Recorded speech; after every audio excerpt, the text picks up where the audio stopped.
যদি তুমি পবিত্ৰ বাক্য ধ্যান কৰা, এই বাক্য জীৱনৰ পথ পাবা।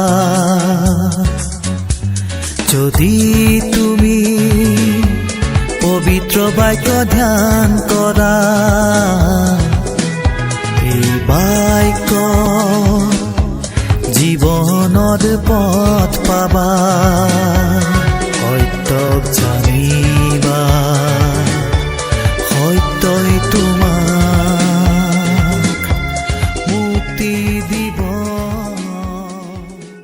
প্ৰভু যীশু খ্ৰীষ্টৰ সৰ্বশ্ৰেষ্ঠ নামত আপোনালোকক অভিনন্দন জনালোঁ। বাইবেলত মথিয়ে লিখা শুভবাৰ্তা 3 অধ্যায় 17 পদত আমি এইদৰে পঢ়িবলৈ পাওঁ, যেতিয়া তেওঁ আকাশী বাণী হ'ল, চোৱা, এওঁ মোৰ পৰম পুত্ৰ, তেওঁত পৰম সন্তুষ্ট।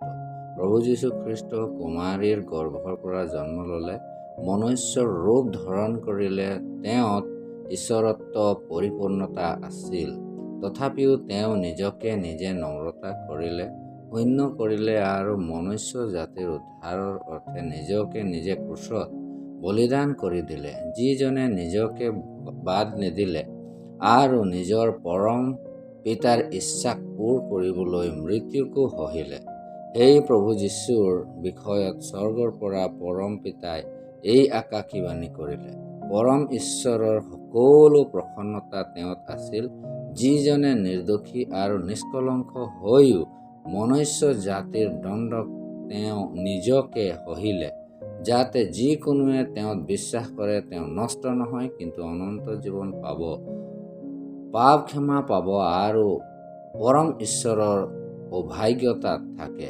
পৰম প্ৰসন্নতা সেই প্ৰভু যীশু খ্ৰীষ্টত আছে, কিয়নো তেওঁ ঈশ্বৰৰ প্ৰেমক, অনুগ্ৰহক আৰু দয়াক, স্বাধীনতাক মনুষ্য জাতিৰ বাবে ক্ৰুচৰ বলিদানৰ দ্বাৰাই প্ৰকাশিত কৰিলে। যিজন প্ৰভু যীশু খ্ৰীষ্টত পৰম ঈশ্বৰৰ প্ৰসন্নতা আছে আৰু যিজনে আপোনাৰ উদ্ধাৰকৰ্তা হয়, আপুনি তেওঁত বিশ্বাসৰ দ্বাৰাই উদ্ধাৰ পাব নিবিচাৰেনে? ধন্যবাদ।